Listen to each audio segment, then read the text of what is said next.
everyone.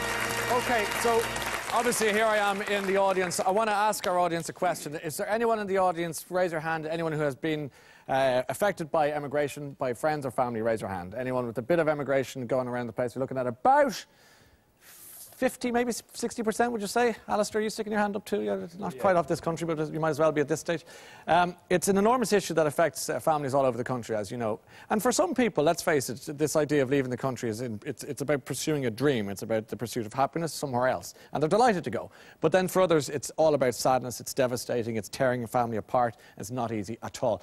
For the first time since the 1960s, the Canadian Minister for Immigration has come to this country, specifically to recruit Irish workers. His name is Minister Jason Kenny, and he's here tonight. You're very welcome, Minister. Thanks for your time tonight. And I have some people in the audience I'd like to introduce you to as well, like Colin. Where's Colin? Colin, tell us about your day today, kind of the end of an era for you today. Yeah, I finished up in work today. I've been working on temporary contracts now for about 2 years. And doing what? Bits and pieces, admin, data analysis. Okay, and how old are you, Colin? I'm 31. Okay, what's the plan? I'm flying to Vancouver on Wednesday, and I'm hoping to find a job, I suppose. Okay, and are you flying out with anyone, or are you on your own? I have a friend coming with me in about 3 or 4 days after me. Okay. And I know 2 people there, but that's about it. Why Canada? I've heard that there's jobs there. That's where the opportunity is, you know. Yeah. Have you done some homework? Have you looked into it? I have a bit, yeah. And what are you thinking? What are your expectations? I want to find a job, a permanent job, where I can actually put the skills that I have into use. You know, I have a degree in marketing. I haven't been able to find a job here in that area, so hopefully I'll find something. And you're leaving basically because of the lack of jobs? I mean, that's the obvious Pretty much, yeah. Are you okay with the decision to go? Yeah, I mean, I don't feel like I've been forced into leaving. I mean, I have found work here. You know, I've been quite lucky. I've had temporary work, but I just don't want to go on that way. You know, I need something more challenging. But I am excited at the same time. You know, it's a big challenge, it's a big adventure, I suppose, in the same kind of way. So you see it as that way, yeah. And you're not too worried about, upset about leaving family and friends, that kind of thing? Of course, like, I'm going to miss my friends and family, of course I will, but, you know, it's part of life, I suppose. But you see it more as an adventure than anything else? Yeah. Dara, you're here tonight as well. Dara, where are you from, Dara? Limerick, County Limerick. And what age are you? I'm 41. Okay, and what's your relationship with Canada as of today? I'm hoping to move over after Christmas, at the end of January. My wife, Pamela, and I are going with our 2 children. Running my own business here for the last 10, 12 years. Yeah. Doing what, can I ask you? I'm an agricultural consultant. Okay. And basically, due to government cutbacks, there's very little work there now. All the schemes have been done away with. So we've a small farm we've developed, but it's just not going to pay the bills. So we've said to the children, listen, we want to go for a few years anyway and try, you know, get on. You see about developing life in Canada and working in Canada. How old are the kids? Aaron is 6 and Grace is 2. Okay. How are you feeling about the decision to leave? It's difficult, but we see it as being positive as well, you know. Well, let's talk about the 2 things. What's the difficult part?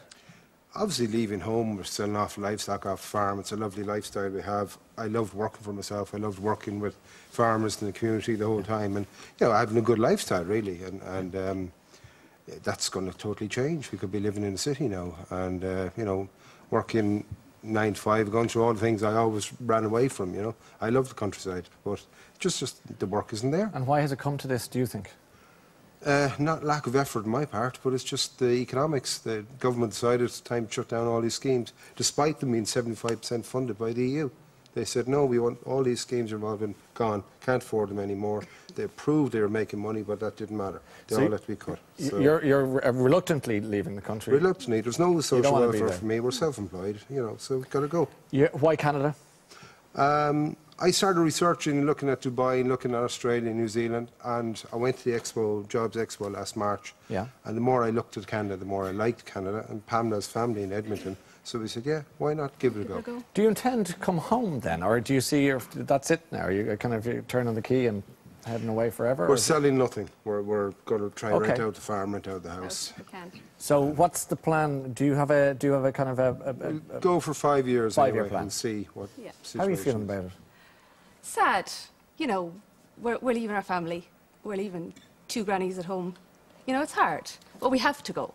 You know, unfortunately. They understand that. They don't want us to go. But no, we have to go. You know, there's nothing here for us. We don't see any future for us or our children. Hopefully there may be in the future and we'll come back. if there is. Yeah. But at the moment, there isn't. You don't want to go at all, do you? But we have to. You know, there's just no quality of life here for us.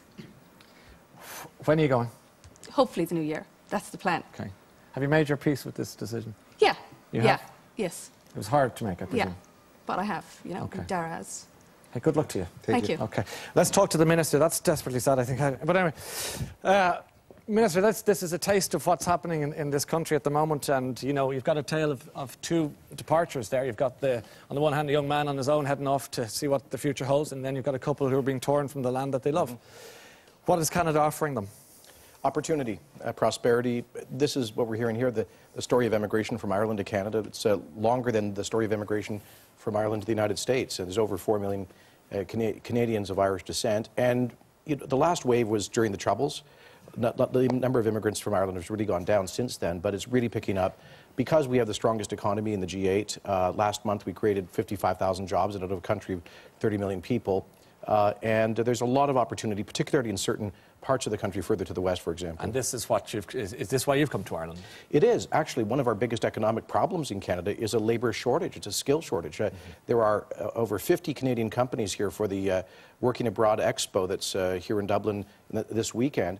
And they're looking to fill, I understand, over 3,000 positions. Just from my city alone of Calgary, Alberta, 10 companies looking to fill 2,000 positions. What sorts of positions are we talking about? Across the whole skill spectrum. I mean, the positions on offer here, a lot of them are in construction trades and engineering, things of that nature, but right across the spectrum, service jobs, information technology.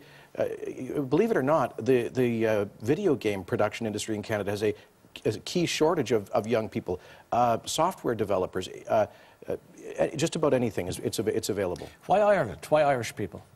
Well, the employers in Canada are increasingly identifying Ireland as a great source of talent, hardworking, highly educated folks who are culturally compatible. They can walk in and get to work the day they arrive. And so it's just, I think, a natural choice for the employers. And you're offering, I mean, how many places or visas? How does that work? So we have a working holiday program that's been admitting about 5,000 Irish per year. We're going to double that by 2014. We'll be admitting about 10,000 young Irish, but between the ages of 18 and 35. And we're also allowing them to stay for 2 years under a work permit. If they get a decent job, a skilled job for at least 1 year, they'll then have an option to stay permanently with permanent residency. Okay, so that permanency is an option if they work Very much so. to earn it. What sort of interest are you getting? Huge. I think that in March we had some employers over here looking to fill about 700 jobs, mainly in one of our western provinces, Saskatchewan. They oversubscribed. And so there's huge interest, and we're happy to see that. I mean, we all know the story of immigration can be bittersweet, but you know, this is not an irreversible decision. People can come over, make some decent money, perhaps help their families back home, and then come back when times are better here, or choose eventually to stay if they think there's a long-term opportunity. I want to talk to a couple more people because I just think these stories are just so illustrative of where we are. Is Carrie Ann there? Carrie Ann? Tell us a bit about yourself, Carrie Ann. What's your plan? Well, myself and a couple of my friends, Laura here is with me tonight. We're going to head out to British Columbia area, kind of maybe Whistler, and just kind of see what jobs we get. I've never went to college and left school. I just had, you know, a stream of different jobs. I've been quite lucky, in fairness, with the jobs I have gotten, but just nothing permanent and nothing that I saw myself for any long period of time. So, well, what's your job status currently? I work in financial services on a temporary contract. Okay. And it has been rolled over once, but it was the day before it was up. And with that kind of uncertainty, I just figured, you know, I'm 23, I have no ties, there's no certainty in my future here. I may as well go and have a little adventure at the same time. What do you think of Ireland at the moment? It's simple. It's getting by, but I mean, Canada it's in our face, and it seems to be bubbling, for want of a better word, you know. I think for someone of my age and my circumstances, it's the place to be to progress and to So get can I anywhere. ask you, is it adventure or sad departure? It's a happy mixture of both at Is the it? moment, yeah. That's I mean, it. obviously saying goodbye to our friends and family will be the sad part, but I'm hoping once we arrive there that we'll make new friends and we'll have new adventures and new beginnings kind of thing. I'm talking to a lot of people in any given week, on the radio particularly, and they're saying that there's towns and villages around the country that have started to see young people disappearing off the face of the earth. They can't even make up soccer teams and GAA teams.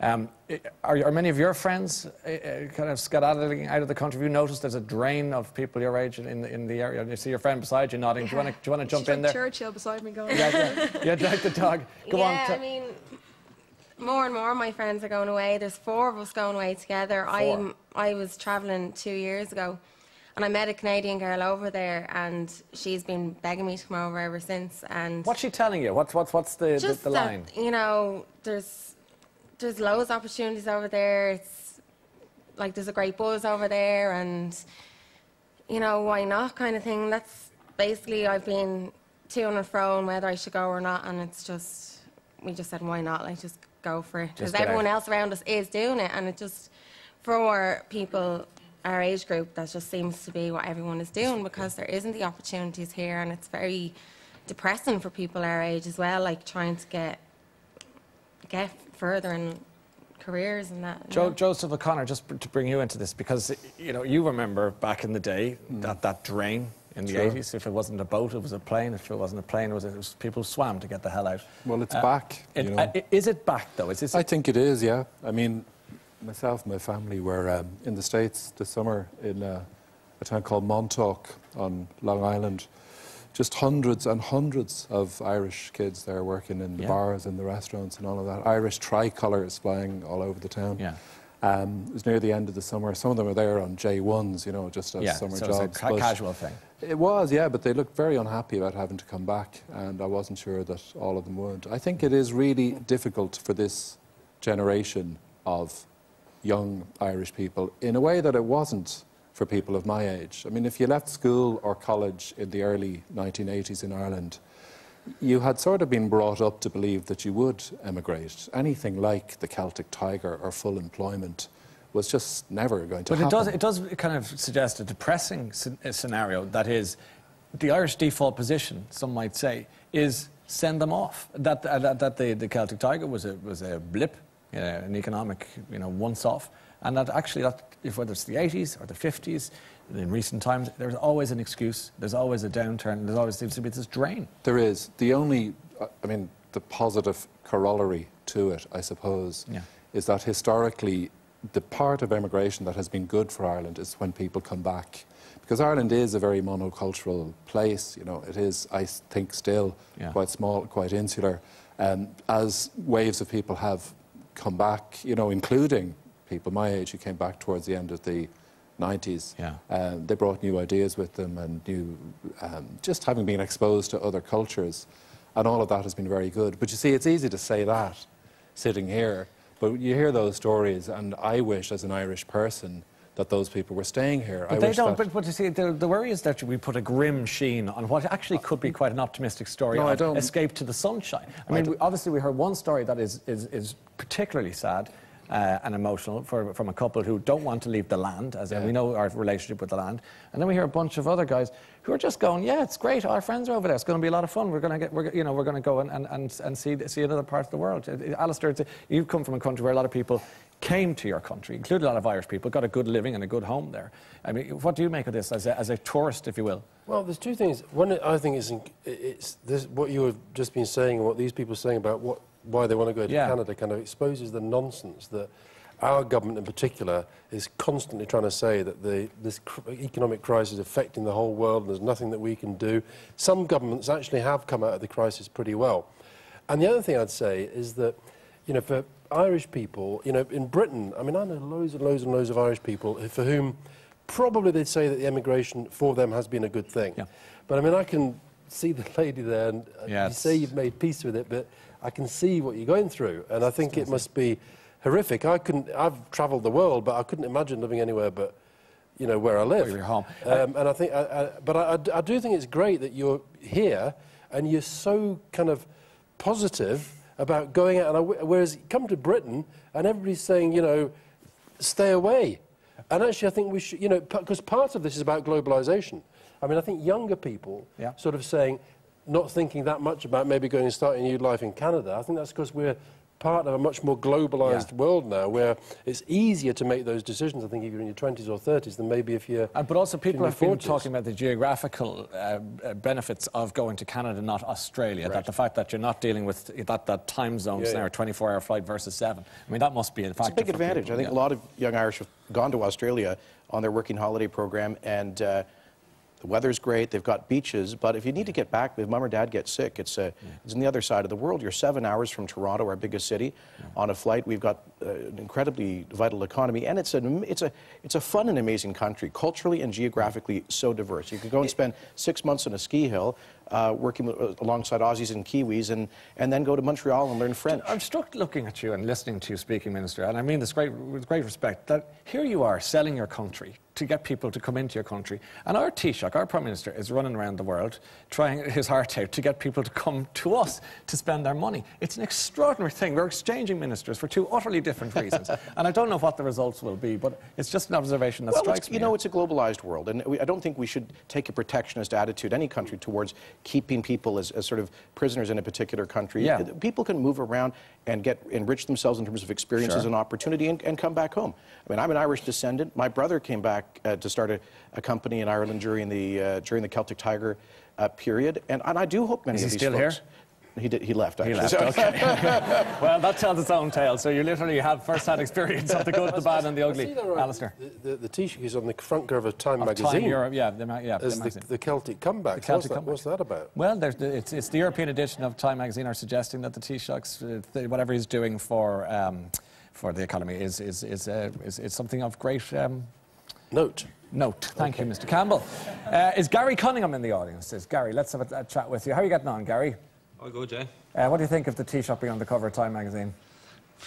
What can you do? You want to do a little bit more now. Get off the magazine and do a bit more for the country. Where are you from? Walford. What do you do there? Qualified electrician, but kind of out of work now at the moment. In the last 4 years, I've probably had about 6 months' work, kind of on and off. A year of that then I spent in Switzerland because I couldn't get work here. My brother there, he's gone 17 years. So I just rang him and I said, get me work there. And he got me work in the meat factory there for 12 months. So came home to get me papers and try and get me save on and go head for Canada. Why Canada, Gary?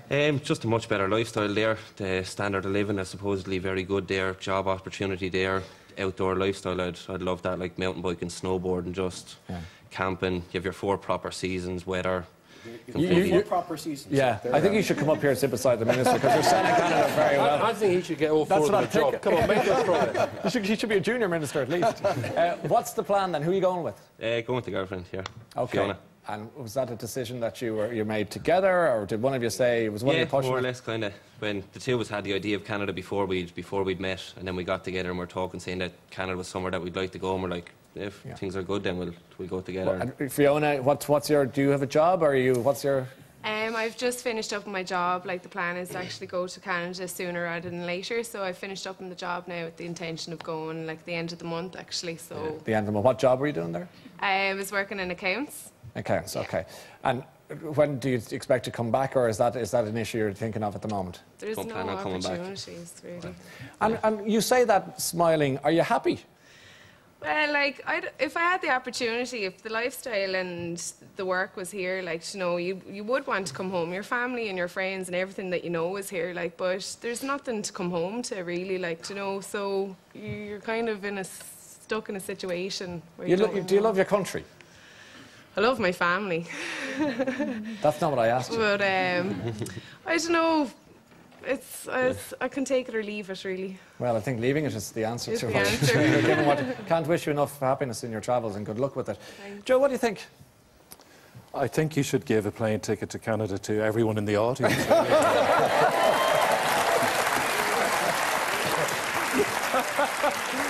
Oh dear. But do you find it? Are you in two minds? Are you depressed by what you're hearing? Are you heartened by what you're hearing? Or? Like, as a citizen, and as a parent, you would have to say one of the duties of a country surely is to offer its people a chance to live there and stay there. I think it's to our loss that people are leaving. I didn't mean to suggests that it would be grim for them. It won't. I mean, immigration in my case is a very exciting experience, and I think it's good for most people to spend some time living out of the country. But it is a loss to us. Well, there is a whole raft, and I don't mean to get too emotional with you sitting there, Minister, but there is a raft of people watching tonight whose daughters and sons have gone off for an adventure, but may never come back. And there's a whole generation of parents who are crying into their cornflakes going, I'm sure it's an adventure for them, but they're bereft. Yes, they are. And could you imagine your kids? Or well, you know, I mean, my kids, I suppose, like they've already... I've lived out of the country over the last few years since becoming a parent. You know, they've gone to school in other countries. Their mum is a Londoner. You know, all of that is fine. But I think it's bad for us as a society. I mean, that said, you know, we were talking about the 1980s earlier. Yeah. In 1985 or 6, when I went to live in England, a return plane ticket to London cost about £250. Well, that's the other thing. That's the global thing that Alison's talking about. So there is that. There is Skype. Right. You know, Canada is actually a very Irish country, a country with a very interesting cultural background, as the Minister was saying. Links between Ireland and Britain have never been stronger. You know, it was difficult sometimes being an Irish person in London in the 1980s when the Provost campaign was still going on. But there's a lot of... There's all of that closeness that there is now. There's probably a lot of heartbreak around the place because they're not sitting there for the Sunday roast. It's interesting in Britain at the moment how many of the Poles appear to be going back. Yeah.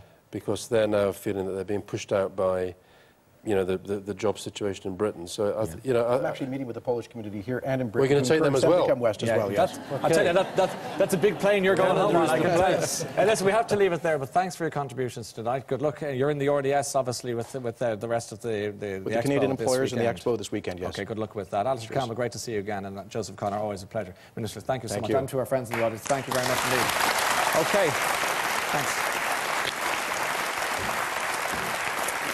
OK, I have to give away a prize now. Mairead Tracy, are you there? I am. I'm here, Ryan. How are you, Mairead? Hi, how are you? Where are you? I'm in Dublin. I'm in Drimna. And who are you watching the show with tonight? I'm watching it with my two daughters, Orla and Roisin. Good. And where's himself? He's in the pub, and I'd say he's watching us as well. He's in the pub, is he? Good man. Very good. After all we're talking about. But actually,